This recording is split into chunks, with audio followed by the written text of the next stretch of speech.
بنی اسرائیل میں ایک شخص تھا جس کی بیوی نہایت حسین تھی، جس پر وہ اسرائیلی فریفتہ تھا۔ چنانچہ جب اس عورت کا انتقال ہو گیا تو اس اسرائیلی کو بڑی تکلیف ہوئی اور وہ ایک مدت تک عورت کی قبر پر بیٹھا روتا رہا۔ اتفاقاً حضرت عیسیٰ علیہ السلام کا وہاں سے گزر ہوا تو انہوں نے اس اسرائیلی کو پریشان حال دیکھ کر اس کا سبب معلوم کیا۔ جب اسرائیلی نے اپنا واقعہ بیان کیا تو حضرت عیسیٰ علیہ السلام نے فرمایا، کیا تو چاہتا ہے کہ میں اس کو تیرے لیے دوبارہ زندہ کر دوں؟ اس نے عرض کیا، حضور میں یہی چاہتا ہوں۔ چنانچہ حضرت عیسیٰ علیہ السلام نے اس قبر کے مردے کو آواز دی۔ قبر سے ایک حبشی غلام نکلا جس کے ناک کے نتنوں سے جسم کے دوسرے سوراخوں سے آگ کی لپٹیں نکل رہی تھیں۔ حضرت عیسیٰ علیہ السلام کو دیکھتے ہی اس حبشی غلام نے کلمہ پڑھ لیا۔ اسرائیلی نے یہ دیکھ کر عرض کیا، حضور مجھ سے غلطی ہو گئی، میری بیوی کی قبر تو دوسری ہے۔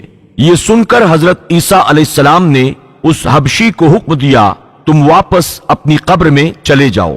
وہ مردہ ہو کر گر پڑا اور اس کی قبر کی مٹی کو برابر کر دیا گیا۔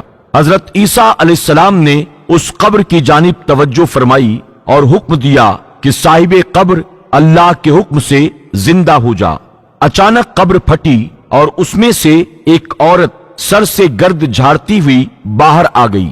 اس عورت کو دیکھ کر اسرائیلی بولا، یا روح اللہ، یہی میری بیوی ہے۔ اور حضرت عیسیٰ علیہ السلام کی عطا سے وہ اسرائیلی اپنی بیوی کو ہمراہ لے کر اپنے گھر کی طرف چل پڑا۔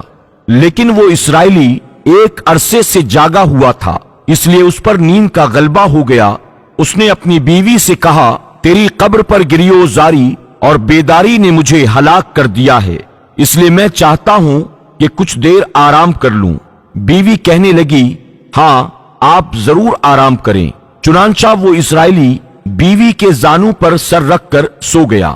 کچھ دیر کے بعد گھوڑے پر سوار ایک شہزادے کا وہاں سے گزر ہوا جو اپنے زمانے کا حسین شہزادہ تھا، جس کو دیکھ کر وہ عورت از خود اس پر فریفتہ ہو گئی۔ ادھر جیسے ہی شہزادے کی نظر اس عورت پر پڑی، وہ بھی اسے دیکھ کر اس پر فریفتہ ہو گیا۔ عورت کی خواہش پر اس کو اپنے گھوڑے پر بٹھا کر ساتھ لے گیا۔ چنانچہ اس کے شوہر نے بیدار ہو کر اپنی بیوی کو اپنے پاس نہ پایا تو نہایت پریشان ہوا اور اس سے ملنے کی تدبیر سوچنے لگا۔ اس کے نشانے قدم پر چل کر اس نے اپنی بیوی کو تلاش کر لیا جو شہزادے کے پاس پہنچ چکی تھی۔ اس کو دیکھ کر اسرائیلی نے شہزادے سے عرض کیا کہ یہ میری بیوی ہے، آپ اسے چھوڑ دیجئے۔ ابھی اس اسرائیلی کا یہ بولنا ہی تھا کہ اس عورت نے کہا، میں تیری بیوی نہیں بلکہ شہزادے کی لونڈی ہوں۔ یہ سن کر شہزادہ اسرائیلی سے کہنے لگا، تم میری لونڈی کو مجھ سے لینا چاہتے ہو؟ اللہ کی قسم، یہ میری بیوی ہے جس کو میرے سردار حضرت عیسیٰ علیہ السلام نے مرنے کے بعد دوبارہ میرے لیے زندہ کر دیا ہے۔ ابھی ان دونوں میں یہ گفتگو ہو ہی رہی تھی کہ اتفاقاً حضرت عیسیٰ علیہ السلام کا وہاں سے گزر ہوا، جن کو دیکھ کر وہ ان سے کہنے لگا، یا روح اللہ، کیا یہ میری بیوی نہیں ہے جس کو آپ نے میرے لیے دوبارہ زندہ کیا ہے؟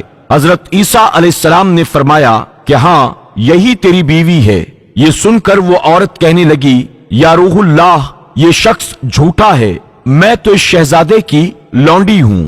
حضرت عیسیٰ علیہ السلام نے فرمایا، کیا تم وہ عورت نہیں جس کو میں نے اللہ تعالیٰ کے حکم سے زندہ کیا ہے؟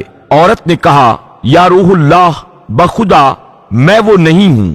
حضرت عیسیٰ علیہ السلام نے فرمایا، جو جان خدا کے حکم سے میں نے تجھے دی ہے اس کو واپس کر دے۔ یہ سنتے ہی وہ عورت پھر مردہ ہو کر زمین پر گر پڑی۔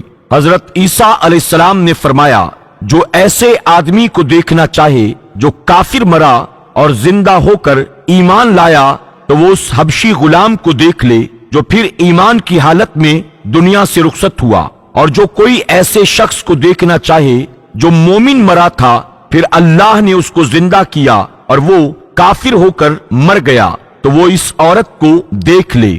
اس واقعے کو دیکھ کر اسرائیلی نے قسم کھائی، اب میں کبھی نکاح نہیں کروں گا، اور میدانوں کی طرف نکل گیا جہاں اللہ تعالیٰ کی عبادت میں